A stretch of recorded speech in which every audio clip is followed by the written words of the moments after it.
grande honra ser o primeiro chefe de Estado brasileiro que visita oficialmente Israel e ter o privilégio de dirigir-me à sua casa do povo.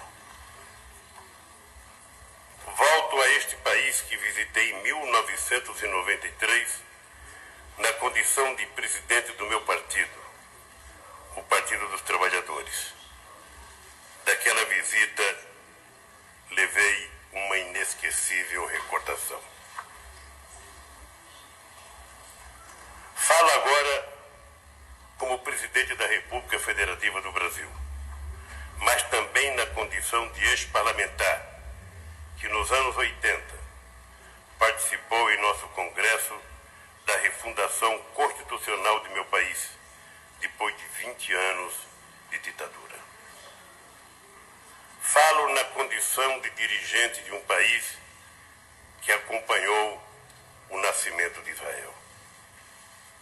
Como esquecer que a sessão da Assembleia Geral das Nações Unidas, que aprovou a criação do Estado em 1948, foi presidida por um brasileiro, Oswaldo Aranha?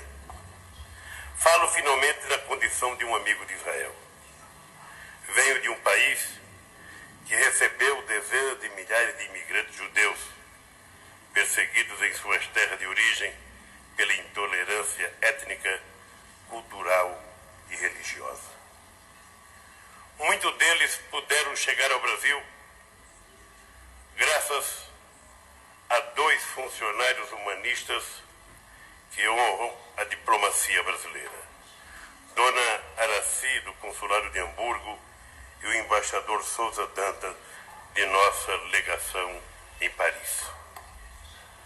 A contribuição que esses imigrantes e seus descendentes deram e continuam dando ao Brasil é extraordinária.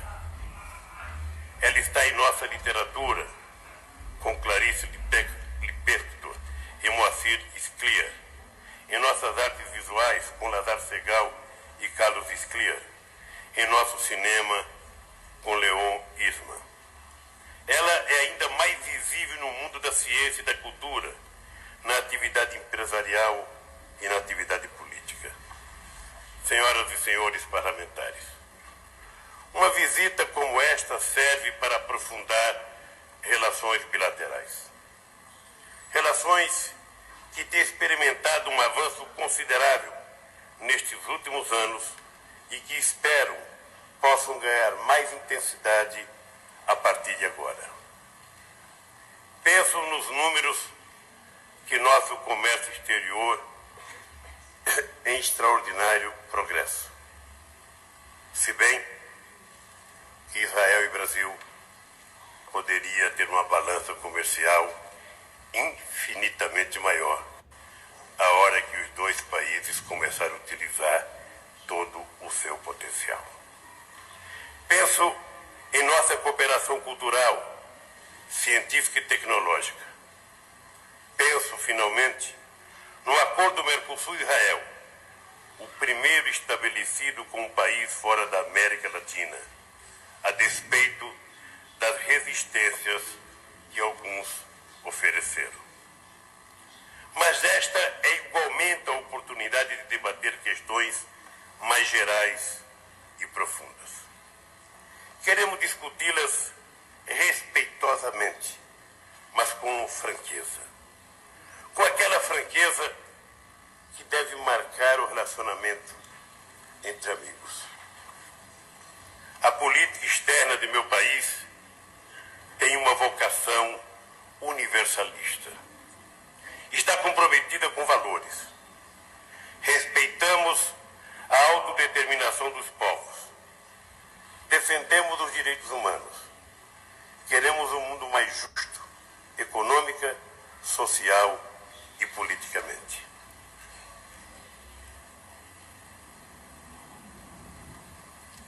Buscamos incessantemente a paz e, por essa razão, propugnamos a solução negociada dos conflitos. O Oriente Médio vive há décadas dolorosos enfrentamentos que têm custado milhares de vítimas. trás das terríveis estatísticas de mortos, feridos e banidos estão dramas humanos, diante dos quais ninguém pode ficar insensível. Para resolver situações dilacerantes, é necessário construir alternativas racionais e duradouras da paz. Mas não é suficiente pôr apenas a cabeça para funcionar. É preciso, igualmente, que o coração esteja presente. É fundamental um sentimento de compaixão para superar antagonismos que aparecem como insuperáveis. Em minha trajetória pessoal, como sindicalista e dirigente político, vivi situações de alta conflitividade. Não fugi aos conflitos, mas busquei resolvê-los pelo diálogo, ainda quando ele parecia exercício ingênuo, tarefa impossível. Na oposição, busquei o diálogo.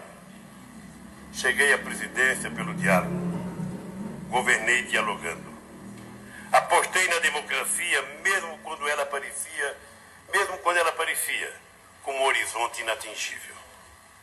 Com esses sentimentos, temos reiterado as posições históricas de nossa diplomacia. Defendemos a existência de um Estado de Israel, soberano, seguro e pacífico. Ele deverá conviver com o Estado palestino, igualmente soberano, pacífico e seguro e viável, sobretudo pelo traçado dos seus territórios. Com esses propósitos, chegamos à reunião de Anápolis, lamentando que o movimento que aí se iniciou tenha ficado pelo caminho. Não podemos continuar desperdiçando esforços multilaterais, sobretudo quando apresentam um extraordinário potencial. Naquela ocasião, reiteramos nossa posição sobre a coexistência necessária de um Estado palestino com o Estado de Israel e expressamos nosso repúdio ao terrorismo praticado sob qualquer pretexto e por quem quer que fosse. Essa postura se faz mais necessária agora, quando assistimos uma paralisação das negociações e iniciativas unilaterais que as dificultam, como o anúncio da construção de residências em Jerusalém, às vésperas do reinício de uma rodada de negociações. O impacto agrava a deterioração das condições de vida nos territórios palestinos ocupados, mas também alimenta fundamentalismo de todos os lados e coloca no horizonte conflitos mais sangrentos ainda. Temos urgência de ver israelenses e palestinos vivendo em harmonia. A estabilidade dessa região atenuará o sofrimento daqueles que perderam seus entes queridos em décadas de enfrentamento. Com alguns deles, familiares de vítimas dos dois lados, devo encontrar-me para escutar seus sentimentos e suas aspirações. Mas essa estabilidade desejada será, sobretudo, a garantia de que um conflito regional não se espraiará pelo resto do planeta, ameaçando a paz mundial. O que está em jogo aqui, portanto, não é somente o futuro da paz nessa região, mas a estabilidade de todo o mundo.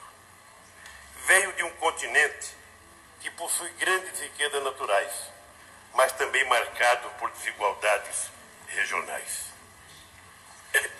e sociais. A consciência dessa situação inaceitável fez com que muitos governos latino-americanos iniciassem nos últimos anos um exitoso processo de mudança econômica e social que tem fortalecido a democracia política e a paz. Temos orgulho de proclamar que a América Latina e o Caribe é uma zona livre de armas de destruição massiva. Em meu país, há uma proibição constitucional de produção e utilização de armamento nuclear. Gostaríamos que o exemplo do nosso continente pudesse ser seguido em outras partes do mundo. No Brasil, compreendemos que não será possível sermos uma nação próspera e justa se estivermos cercados em nosso entorno de pobreza e de desigualdades que aumentem ressentimentos.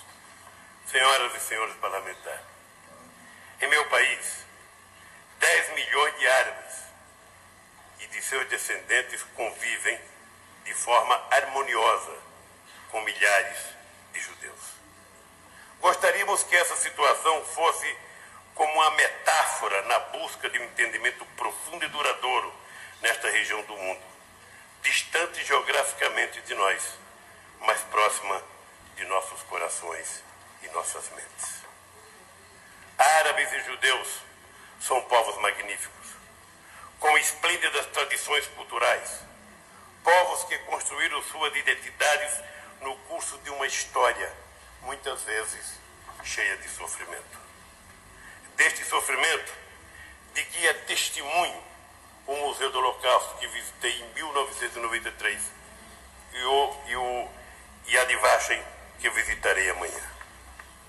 Deste sofrimento, que evoquei recentemente na mais antiga sinagoga da América Latina, no Recife, quando lá me recolhi para evocar e condenar a barbárie da Segunda Guerra Mundial, que marcou toda a humanidade e o povo judaico em particular. Nunca mais temos que repetir sempre. Mas para que esse chamamento não seja um grito desesperado e inútil, é necessário que enfrentemos os impasses que se perpetuam nesta região com coragem e determinação, mas também com desprendimento. Nos grandes gestos de homens e mulheres, sempre estão presentes grandes sacrifícios e grandes concessões. Eles exigem renovação de intenções, alargamento de ambições e ampliação de interlocutores.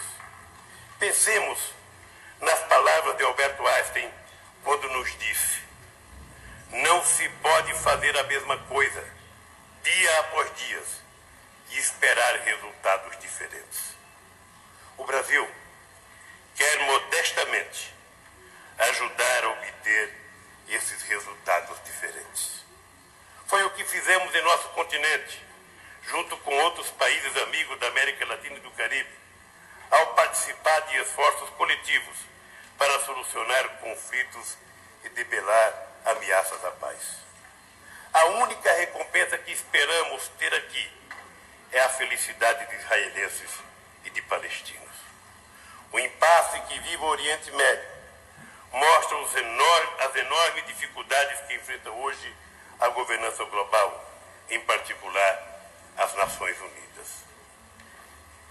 Em 1948, como lembrei, o surgimento do Estado de Israel teve o patrocínio das Nações Unidas. Não será o caso de que as Nações Unidas, renovadas, com maior legitimidade, assuma agora um papel mais ativo na busca da paz? Amigas e amigos, ao dirigir-me aos parlamentares israelenses, sei que não estou falando apenas à mais alta instituição do Estado de Israel.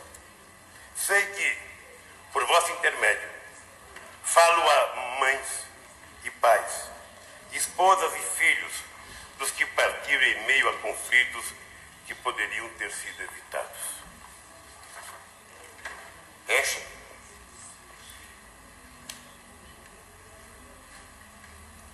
É chegada a hora de abrir um círculo virtuoso de negociações nesta região do mundo, superando desconfianças e desentendimento em nome de valores mais elevados.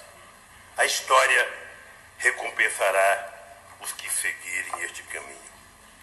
Concluo, uma vez mais, mencionando esta figura luminar do século XX, Alberto Einstein, quando proclamou: a paz não pode ser mantida pela força, somente pode ser alcançada pelo entendimento.